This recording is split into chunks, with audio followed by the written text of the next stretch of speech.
Hello and welcome. You're watching Outside Focus. I'm Blair Sun. Today we have the privilege of speaking to another of the candidates for the upcoming by-election for Lord Mayor of City of Melbourne to talk about her vision for the city. So this is the candidate, Miss Sally Capp. How are you, Sally? Very well, Blair. Thanks for having me here today. Sally is running as an independent for the Lord Mayor of Melbourne in the coming by-election. Sally, would you please introduce yourself to our Chinese audience? Thank you, Blair. I am a Melbourne person. I've lived, worked, studied and played in Melbourne throughout my life. I've had many professional roles where I've been lucky enough to represent the interests of Melburnians as CEO of Committee for Melbourne, and also represent the state of Victoria when I was Agent General in London, working with businesses investing back into Victoria or businesses from Victoria looking to grow into new markets. So through those roles, my passion for Melbourne and my involvement with Melbourne, I come to this amazing opportunity of putting my hand up for Lord Mayor, and it seemed like a natural progression based on my experience and my passion. Great. Let's talk about the by-election now. Yes. What is the motivation to run for the Lord Mayor of Melbourne? Well, my motivation for running for Lord Mayor for Melbourne is really a reflection of the seriousness of the role. Melbourne is the powerhouse of the Victorian economy. More than a quarter of the wealth generated in Victoria is actually produced in the 36 square kilometres that is the municipal boundary of the City of Melbourne. So it's really a serious job from that point of view. Not least of which is that the City of Melbourne has a budget of around $500 million. So I believe that the Lord Mayor is a serious role and it deserves serious candidates, and after much reflection I felt I was a capable person to put my hand up for that role. So you have proposed the idea of creating an Advancing Melbourne. Yes. Can you tell us about the specifics behind this idea? The idea of Advancing Melbourne is very much around our prosperity.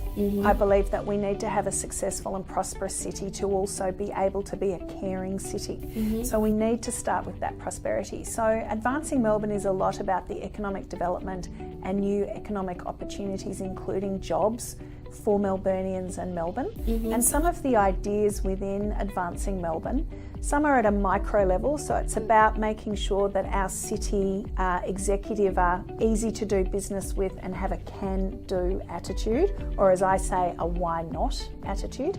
And then at a macro level, it's very much about how do we create new opportunities for the businesses particularly that are based here in Melbourne, from retail, which is B2C, through to B2B. And a big component of that is around thinking boldly and creating global opportunities. We have a relatively small market here in Australia, particularly in comparison to some of the other nations around us, and we need to find our successful and thriving role in the region, and I'm excited about that opportunity. That sounds like a good plan. In recent years, public security has attracted much attention from the residents of Melbourne, and I have noticed that you have put safety as a strong priority in your campaign materials. So how do you aim to increase Melbourne residents' confidence in their safety if elected? And again, there's no point in having the most livable city if you don't actually feel safe in that city, because people won't stay here or come here. And as part of this process, we've done a lot of engagement with other organisations involved in safety, from homelessness organisations, because that creates a sense of unrest and disruption, as well as concern, through to major terrorism issues, so dealing with the police and particularly the Australian Federal Police as well on what's involved there. And we've come up with some really interesting ideas. We've looked particularly at the 5 hotspots for crime in Melbourne, and there are some common elements to those spots. One of them is lighting. We need to improve lighting around certain parts of Melbourne, and not just lighting from a street down to the car, but actually lighting at a human level. And we've seen from other cities around the world that that makes a big difference to safety. And one of the other ideas is to continue to build on our CCTV camera presence, because again, in comparisons with other cities around the world like London, where I was lucky to live for 3 years, having that CCTV actually is a major deterrent to crime. Homelessness, as you mentioned, is an ongoing problem in the city of Melbourne. You propose to give a hand up, not just a handout. How do you feel we can best solve the issue of homelessness? Well, it's a combination of things, obviously. It's a very complex issue, and we've focused on the hand up in terms of making sure that we've got a combination of solutions. One of them is obviously accommodation. With that accommodation, we need to have services, and those services are about actually dealing with the issues that that homeless person is experiencing to try to help them move beyond that and get them back into society. And the last piece of that then is about jobs. So how do we create jobs with dignity for people, still appropriate for their skill set, so they don't need to be intellectually challenging jobs, they don't need to be physically challenging jobs, but just something that creates that sense of purpose, dignity, and also with work, as you know, you also get a sense of community because of how you interact with your colleagues. So it's about accommodation, it's about services to deal with their issues, and then it's about providing jobs with dignity. Great. You have mentioned wanting to create a future right in Melbourne. What are the plans you have for achieving this? Well, this is one of my most passionate areas because we are the fastest growing city in Australia. That creates lots of excitement and opportunity, but only if we manage the challenges well. So we need to be bold. A lot of our planning tends to be rather short term, and we need to be thinking way into the future if we're going to manage this well. So big projects like Melbourne Metro, we need to be doing a lot more of those. And this is where that theme of thinking boldly comes into it. And I guess I'm most passionate about it because they're the more exciting ideas. They're ambitious, they're aspirational, they will cost money, there will again be complexity to how we deliver them. But if we don't have those big bold plans, then it's really hard to create that momentum for a future ready Melbourne. So some ideas there are to be the first 5G city in Australia, so that we enable and facilitate the success of our city through technology. And I'm really excited about that because the telco companies are also completely behind it, and it will really change the paradigm on how we connect in our city and between each other, and connect our city globally as well. Another idea has been a new Highline Park. So I call it that because for everybody that's been to Highline in New York, they can get an immediate sense of what that is. But it's basically covering the train line between Flinders Street Station and Southern Cross Station and putting a park on the top. So it's an elevated park that has bike and walking tracks, places to stop and enjoy those incredible perspectives of the city, down the river, back into the city, that currently nobody can enjoy because they're a working train line. Beautiful.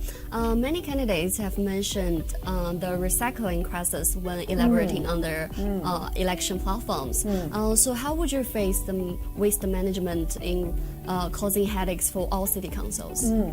And interesting, Blair, because I've just been listening and talking with the Treasurer about this exact issue. From these challenges really do come opportunities, and here is the opportunity for Victoria to say, let's respond to this what is actually an increase in cost for ratepayers. It's an increase in landfill, it has issues for our sustainability, and how can we create a new recycling plant where we can deal with that recycling here onshore. We can alleviate the pressure on our landfill, and we can still deliver good services to our ratepayers. So again, it's a big, bold idea, but we actually need to have that forward thinking. If we continue to rely for what are effectively essential services on offshore companies, there's nothing wrong with that, but we can't be completely reliant, as we've seen. We find ourselves in this situation, so let's come up with a solution. When we had a drought, we did a desalination plant, and of course now we've got more water than we need. If we have an issue with recycling, let's build a recycling plant. Great. The 2016 census showed that almost 40% of the residents in the Melbourne CBD are of Chinese descent. Mandarin has become the second most spoken language in the area. I have also noticed that your campaign materials and how to words card have been made available in Mandarin. So if you're elected as Lord Mayor of Melbourne, what would you do for the Chinese community? And how do you propose to make this group a positive force in the development of Melbourne? Well, Blair, I believe that the Chinese community were integral to the establishment of Melbourne, as they were, of course, and then have had a major role to play in the growth and success of Melbourne as we move forward. So how we better support and integrate and continue to grow and frankly celebrate our Chinese history and our Chinese future, to me, is very important. We've spent a lot of time also in the Chinatown precinct and working with Chinese residents to understand what are those particular issues. And I know that in Victoria and Melbourne we have a lot to be grateful for. When I was at Committee for Melbourne, I was very involved in the international students and the issues being faced by international students and advocating for things that would actually make their experience here better, so that we could encourage them also to stay because of all of that talent and human capital and that potential for the future, and also for encouraging local students to engage more, because our Chinese population also represents opportunities offshore. But some of the things that we have been talking about, certainly working with the Chinese community to develop more ideas around economic development in Chinatown precinct in particular. We've also been talking about signage and making it easier for our locals and our visitors in particular. As you know, it's the fastest growing tourism group as well. And I'm also very conscious in talking to our convention centre and other big centres on how can we do more to welcome and attract our business visitors from China. So if we're going to do that, we need to be as welcoming as possible. We need to make sure that we communicate effectively, and we need to develop experiences that actually add value back into that community, because then the entire community will benefit. Great. Now finally, if you're elected as Lord Mayor, what strategies would you use to obtain more resources for the development of the City of Melbourne from the state and federal governments? Well, that's a really big question. It's one of those perennial issues on how do we get more resources to be able to deliver fantastic things. For me, I feel lucky in many ways that I have a long experience of interacting with federal and state government in other roles. So I understand the structures, I understand the processes, and I know a lot of the people, and I think that really helps when you're wanting to put initiatives together where you're seeking the support of other organisations. My sort of best approach to these sorts of things is to really understand what are the combined agendas of the three levels of government. Where do we find consensus on what we're trying to achieve as an outcome? Understanding what role each level of government has to play. And for local government, it's very much about that implementation. We're right at the coalface, and it's a lot about facilitation, because we don't have the biggest budget, they do. So how do we facilitate those outcomes? And so from that point of view, one of the really big roles of Lord Mayor is to be the chief advocate for the City of Melbourne, in with the state government and in with the federal government to seek those outcomes. But we can only do that where we create a win-win situation for everybody involved, because otherwise why would they do it? So it's about finding those projects where we all have a win-win, and there are more than enough of those to keep us busy for some time. Okay, thank you for your time, Sally. I believe that the audience has a deeper understanding of your campaign for Lord Mayor of Melbourne. That's our show for today. Thanks for watching Outside Focus. I'm Blair Sun. See you next time.